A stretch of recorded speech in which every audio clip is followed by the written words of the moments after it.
नमस्कार, बहुत बहुत स्वागत है एक बार फिर हमारे यूट्यूब चैनल पर। दोस्तों, एमपी टेट वर्ग 3 की प्रैक्टिस सीरीज लगातार जारी है और इसी बीच में मैं बता दूं कि एमपी टेट वर्ग 3 वालों के लिए खुशखबरी है। सभी के एडमिट कार्ड जारी हो चुके हैं। आप लोग अपना जो सिटीज़ है वो चेक कर सकते हैं, है ना, और टाइमिंग चेक कर सकते हैं। कब से स्टार्ट है आपका पेपर, सेकेंड शिफ्ट में है या फर्स्ट शिफ्ट में है, सारी चीज़ें आ चुकी हैं। तो आप ईएसपी की जो वेबसाइट है उस पर विजिट कीजिएगा। आप अपना जो एडमिट कार्ड है उसे आप डाउनलोड कीजिएगा। क्लियर है? तो चलिए, आज प्रैक्टिस सीरीज़ के अंतर्गत आज हम 11 नंबर की यानी 11वें नंबर की प्रैक्टिस सीरीज लगा रहे हैं एनवायरमेंटल स्टडीज़ में। लगभग सभी टॉपिक को मैंने कवर किया है। 2-4 टॉपिक और बचे हुए हैं, जल्द से जल्द कवर कर दूंगा। तो वीडियो के अंत तक रहिएगा। इस वीडियो में हमने सारे उन प्रश्नों को रखा है जो इस टॉपिक को कवर करेंगे। चलिए देखिएगा, पहला प्रश्न निकल कर आया है। देखिए, यहाँ सबसे पहले मैं बता दूं कि टॉपिक का नाम है जल एवं वायु, अर्थात यहाँ बोल सकते हैं प्रदूषण, संक्रमण, निस्तारण से। अब आप समझिए जल वायु प्रदूषण का मतलब क्या है। यहाँ पर जल मतलब पानी समझिए, है ना, पानी। वायु मतलब हवा, है ना। ये क्या है? प्राकृतिक संसाधन है जिनके बिना जीवन क्या है? असंभव है। सिंपल सा आप समझते हैं। पृथ्वी एकमात्र ऐसा ग्रह है जिस पर जल और वायु दोनों ही उपलब्ध है, क्योंकि आपको पता है कि कितने ग्रह हैं। और उन ग्रहों में अगर पृथ्वी की बात करें तो पृथ्वी वह ग्रह है जहाँ पर वायु और यानी पानी और वायु दोनों उपलब्ध हैं। क्लियर है? तो ये एक प्राकृतिक संसाधन है ना। इसमें से आपको विशेष रूप से ध्यान देना है। अब यहाँ पर बात कर लेते हैं जीवन के लिए स्वच्छ पानी और वायु की आवश्यकता क्यों है ना। उससे कौन कौन से क्वेश्चन बनेंगे, तो देखिएगा। पहला प्रश्न है कि मनुष्य के शरीर का लगभग 2/3 भाग किससे बना होता है। अब यहाँ पर ऑप्शन आपके सामने दिए गए हैं। तो देखिए, मनुष्य के जो शरीर का जो 2/3 भाग है वो किससे बना होता है, वो आपको याद रखना है। ऑप्शन नंबर ए इसका राइट ऑप्शन हो जाएगा। जल से बना होता है। किससे बना होता है साथियों? जल से बना होता है। अब देखिए, आपको याद रखना है विशेष रूप से, ये बहुत बार एग्जाम में पूछा भी गया है कि लगभग मनुष्य के शरीर का 2/3 भाग जल से बना होता है। ये शरीर को क्या करता है? ताप को नियंत्रित करता है और ताप को नियंत्रित करने में सहायक करता है ना। इसलिए मनुष्य को पानी की क्वांटिटी एक बराबर मात्रा में लेते रहना चाहिए समय समय पर। और मनुष्य के रक्त में लगभग 80% जो भाग होता है वो जल का ही होता है। क्लियर है? चलिए, अगला प्रश्न है आपका। अगला प्रश्न देखिएगा, आंसर दीजिएगा सभी लोग। मानव के लिए जल उपयोगी होता है क्या? खाना बनाने में, साफ सफाई में, कृषि कार्य में, या ये सभी? अब बताइए, बहुत सिंपल सा सवाल है, बच्चों वाला सवाल है। तो आपको देखिए इसका राइट ऑप्शन डी लगा देना है। क्या हो जाएगा? आप लोगों ने लगा भी दिया होगा डी, है ना। खाना बनाने में भी जल की आवश्यकता है, क्योंकि जल के बिना जीवन क्या है? बिल्कुल आप ये समझिए कि जल बिन क्या है, पूरा दुनिया शून्य है, यानी जीवन क्या है आपका अंधकार में है। जल के बिना जीवन नहीं हो सकता है ना। तो आपको याद रखना है, सफाई में भी जल का उपयोग होता है, खाना में भी होता है, कृषि में भी होता है। अगला प्रश्न देखिएगा, जल के संबंध में कौन सा कथन असत्य है? स्थलीय जीवों को जीवित रखने के लिए या रहने के लिए शुद्ध जल चाहिए। प्रकाश संश्लेषण की प्रक्रिया में जल आवश्यक है। जल असंख्य पादपों का आवास स्थल है। जल धरती की नमी को अवशोषित करता है। अब कौन सा कथन जो है वो असत्य है, ये पूछा गया है। बिल्कुल राइट ऑप्शन आप लगा सकते हैं कि ऑप्शन नंबर डी जो रहेगा इसका राइट ऑप्शन रहेगा। क्लियर है? अब डी में देख लीजिए, जल धरती की नमी को क्या करता है? अवशोषित करता है। अवशोषित थोड़ी करता है ना, क्योंकि जल ही तो रहेगा तभी तो धरती क्या रहेगी? नमी वाली रहेगी, है ना। तो विशेष रूप से आपको याद रखना है। अब देखिए, अगला जो प्रश्न है आपका, 71% पृथ्वी का तल ढका हुआ है। किससे ढका हुआ है 71%? अब आपके यहाँ पर ऑप्शन भी दिए गए हैं, है ना। पृथ्वी के जल चक्र में देख सकते हैं। तो देखिएगा, पृथ्वी का जो लगभग 71% जो भाग है वो किससे ढका हुआ है? जल से आच्छादित है। किससे है? जल से आच्छादित है। तो किससे पृथ्वी का 71% भाग ढका हुआ है? यानी जल से ढका हुआ है ना। इसके अलावा आपको पता है कि जल निकायों का भाग होता है। इसके अतिरिक्त अगर देखें 1.6% भूमिगत जल होता है, फिर 0.1% क्या है वो जलवाष्प होता है। इस प्रकार से ये है ना। क्लियर है? चलिए, अगला प्रश्न देखिएगा, निम्नलिखित में से कौन सा कथन सही है? ये कथन दिए गए हैं, अब पढ़ लीजिए आप एक बार कथन, है ना। और इसमें राइट ऑप्शन देखिएगा। इसका जो राइट ऑप्शन देख सकते हैं ऑप्शन नंबर सी रहेगा, क्योंकि देखिए जल शरीर में उपापचय क्रियाओं में सहायक होता है और जल शरीर के तापमान को अनुकूलित बनाए रखने का कार्य करता है। इसलिए ऑप्शन सी इसका राइट रहेगा। अगला देखिएगा, अगला प्रश्न है कि एक अवस्था से दूसरी अवस्था पानी के बार बार बदलने तथा फिर से जल में परिवर्तित होने के प्रक्रम को क्या कहते हैं? बहुत सिंपल सा सवाल है, देखिए सिंपल सा है। और इसका जो बी नंबर जो रहेगा उसका राइट ऑप्शन रहेगा जल चक्र बोलते हैं। आपको पता है जल से बर्फ़ बन जाती है, बर्फ़ से पानी बन जाता है, यानी क्या होता है, जल जो होता है ठोस, द्रव, गैस, है ना, तीनों अवस्था में पाया जाता है। वह गैस के जलवाष्प जो है गैस अवस्था हो जाती है पानी की, है ना। इसके अलावा ठोस जो अवस्था है पानी की वो आपकी बर्फ़ हो जाती है ना। चलिए अगला देखिएगा, जल चक्र के अनवरत चलने का कारण क्या है। देखिए जल चक्र जो होता है उसके चलने का जो अनवरत कारण है वो क्या है। यहाँ पर ऑप्शन आपके सामने दिए गए हैं, उसमें आपको राइट ऑप्शन आपको लगाना है जल के संदर्भ में, है ना। तो देखिएगा, चलिए आप लोगों ने राइट ऑप्शन सिलेक्ट कर लिया होगा। इसका जो राइट ऑप्शन रहेगा डी नंबर रहेगा। क्या रहेगा, डी। जल वाष्प का वर्षा के रूप में धरती पर आना, सूर्य की ऊष्मा का जल को अवशोषित करना, और सूर्य की ऊष्मा जल को ऊष्मित करती है। तो इसलिए ऑप्शन डी इसका राइट ऑप्शन रहेगा। अगला प्रश्न देखिए, नीचे दिए गए विकल्पों में किस जल स्रोत का योगदान अधिक है। तो देखिए ग्लेशियर का है, वायुमंडल का है, भूमिगत जल का है। तो आप बिल्कुल आसान सवाल है और लगा सकते हैं बिल्कुल कि इसका जो राइट ऑप्शन रहेगा ए नंबर रहेगा, ग्लेशियर, है ना। यहाँ पर जल स्रोत का योगदान अधिक है ना। देखिए सबसे अधिक जल स्रोत कहाँ से आता है आपका, है ना। तो 8वें का देखिए ग्लेशियर। अब ग्लेशियर में देख लीजिए आप लोग। चलिए अगला प्रश्न देखिएगा, समुद्र का कितने प्रतिशत जल पीने योग्य होता है। तो ये कि समुद्र का कितने प्रतिशत जो जल होता है पीने योग्य होता है। आपको भी पता है कि समुद्र का जो जल होता है बहुत खारा होता है, इसको पीने के लिए प्रक्रिया अपनानी पड़ती है क्योंकि बहुत ज़्यादा खारा पानी होता है ये। तो 9वां का जो राइट ऑप्शन रहेगा ये सी नंबर हो जाएगा, है ना। यहाँ पर देखेंगे तो 0.65% जो होता है इसका पीने परसेंट होता है, पीने योग्य होता है, लेकिन उसके लिए कुछ विशेष प्रक्रिया अपनानी होती है। चलिए अगला प्रश्न देख लीजिए, यहाँ पर दिए गए हैं आपको सूची 1 से सूची 1 को क्या करना है, मिलाना है। यहाँ पर देख लीजिए, सम्मिलित कीजिए। वायुमंडल जो है, वायुमंडल में क्या है, भूगर्भ में कितना जल है ना, महासागर में कितना जल है, ग्लेशियरों में कितना जल है, ये मिलाना है आपको। तो ये देख लीजिए 10वां का जो राइट ऑप्शन रहेगा आप देखिएगा सी नंबर। देखिए इसका कोड भी दिया है, ये देख सकते हैं इसका कोड दिया गया है। इसका सी नंबर पहला का क्या हो जाएगा, ए का दूसरा और बी का पहला, है ना। ए का दूसरा और बी का क्या है, पहला। यहाँ से देख सकते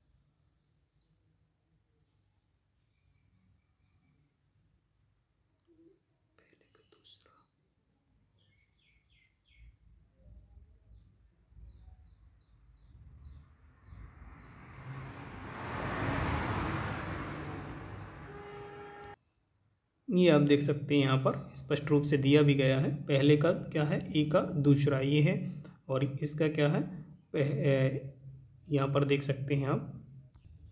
सो डी का यहाँ पर देख सकते हैं तीसरा हो जाएगा, महासागर का हो जाएगा सबसे अधिक, यहाँ पर देख सकते हैं। इसी प्रकार से आप लगा सकते हैं राइट ऑप्शन। क्लियर है। चलिए नेक्स्ट, यहाँ पर देखेंगे तो झील पर बर्फ़ जमने के बाद मछलियाँ जीवित रह लेती हैं, क्योंकि कारण क्या है, जल का घनत्व कम होता है, झील के जल का घनत्व बर्फ़ से अधिक होता है, या बर्फ़ का घनत्व अधिक होता है। इसमें राइट ऑप्शन देख लीजिए आप। तो फाइनली 11वां जो क्वेश्चन है इसका राइट जो ऑप्शन रहेगा बी नंबर रहेगा, क्योंकि झील के जल का घनत्व बर्फ़ से अधिक होता है, इसलिए यहाँ पर जो मछलियाँ हैं वो क्या होती हैं, जीवित रहती हैं। अगला प्रश्न है आपका, भारी जल प्राप्त किया जाता है। तो भारी जल का सूत्र आपको पता है DTO होता है ना, ड्यूटेरियम ऑक्साइड, है ना। और ये कहाँ से प्राप्त होता है, तो इसका जो राइट ऑप्शन रहेगा ए नंबर। ये अधिक समय तक जल के विद्युत अपघटन से प्राप्त होता है ना। ऑप्शन नंबर ए इसका राइट ऑप्शन रहेगा। अगला है आपका, जल को हम किस तरीके से शुद्ध कर सकते हैं। जल को छान कर, जल को उबाल कर, जल को क्लोरीन द्वारा। ये देखिएगा इसमें जो ऑप्शन आपके दिए गए इसमें राइट ऑप्शन रहेगा डी, है ना। उबाल कर भी इसको शुद्ध किया जा सकता है, छान कर भी, और क्लोरीन द्वारा भी।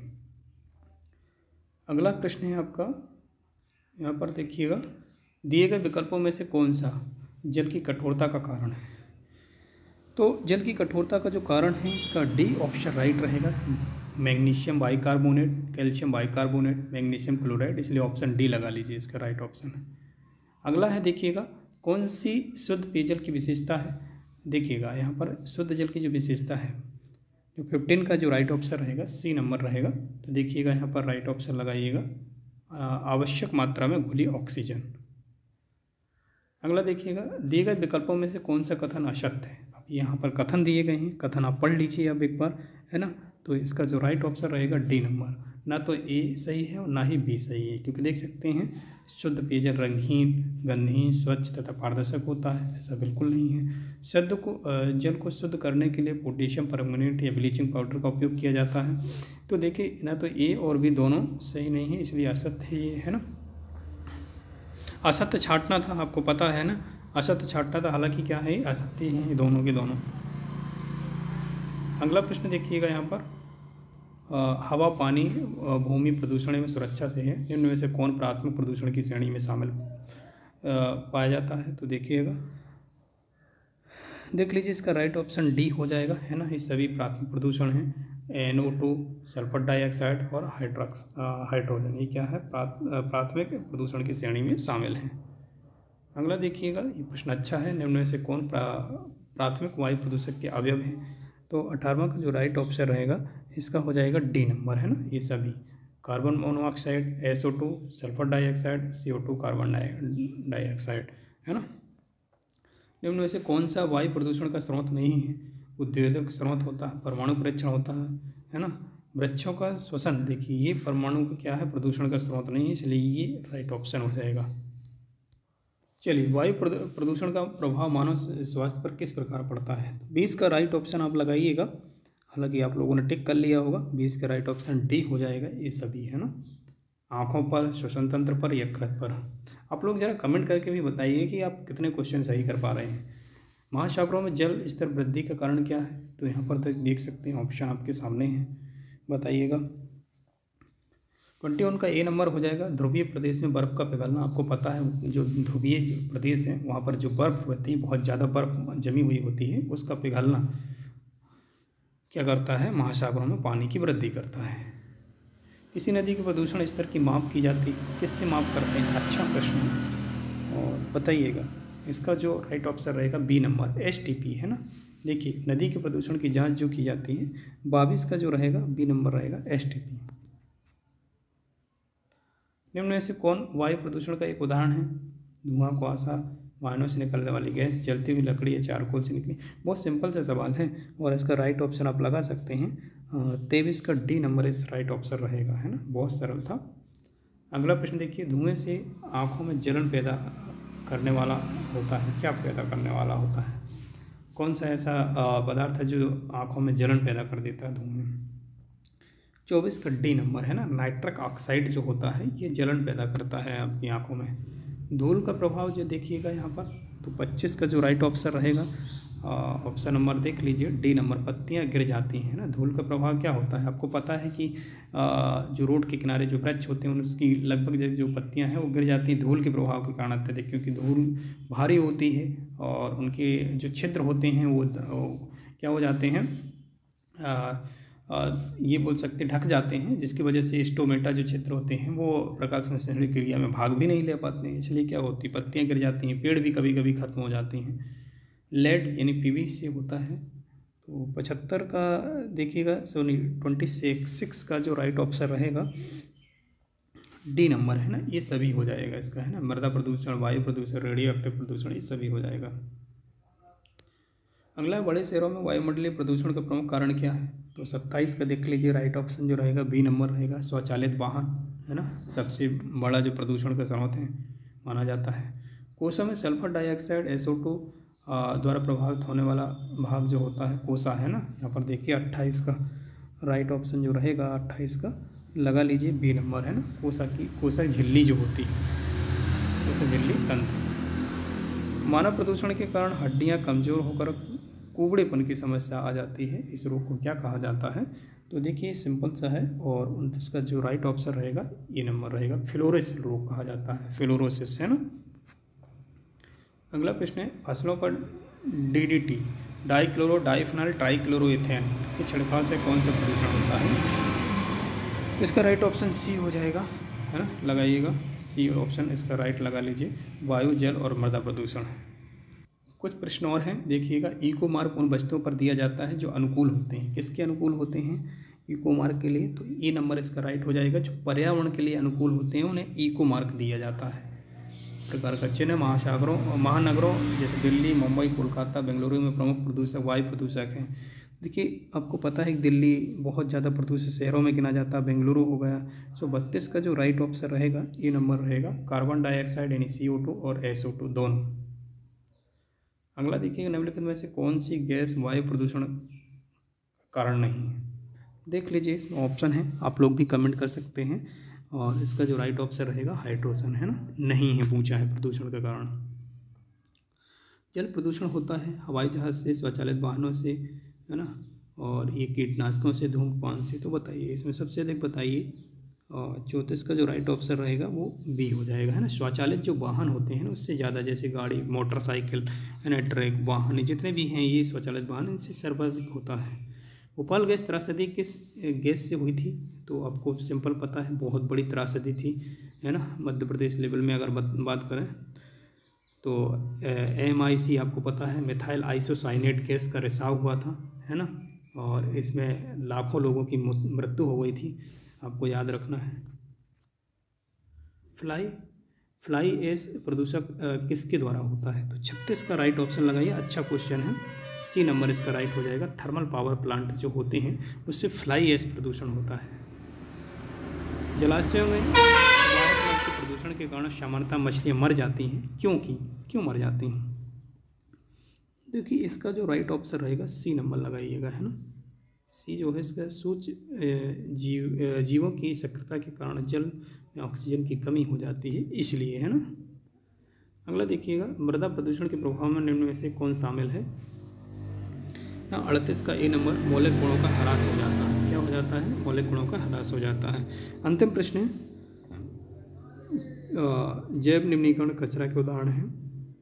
तो 39 का जो राइट ऑप्शन रहेगा, आप देख सकते हैं इसका जो राइट ऑप्शन हो जाएगा 39 नंबर का, है ना, D नंबर हो जाएगा। देखिएगा जैव निम्नीकरण के, अंडे के छिलके, सब्जियों के छिलके, कागज, ये सभी क्या हो जाएंगे इसके जैव निम्नीकरण कचरा के उदाहरण है। चलिए नेक्स्ट प्रैक्टिस सीरीज में मिलते हैं। चैनल में अगर पहली बार है तो सब्सक्राइब जरूर कीजिएगा, बेल आइकन ऑन कर लीजिएगा। तब तक के लिए जय हिंद।